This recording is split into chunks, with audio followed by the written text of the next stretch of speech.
بسم اللہ الرحمن الرحیم۔ الصلاۃ والسلام علیک یا رسول اللہ وعلی آلک و اصحابک یا حبیب اللہ۔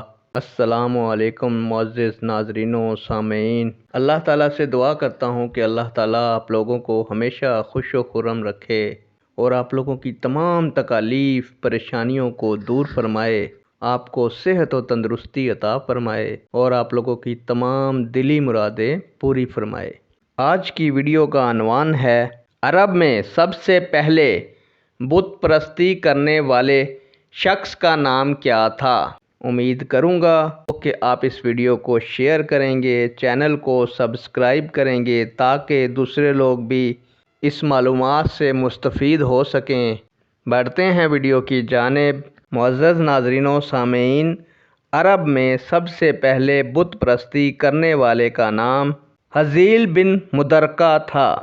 نیک دعاؤں کے ساتھ آپ سے اجازت چاہوں گا۔ اللہ تعالیٰ آپ لوگوں کا حامی و ناصر ہو۔ اللہ حافظ۔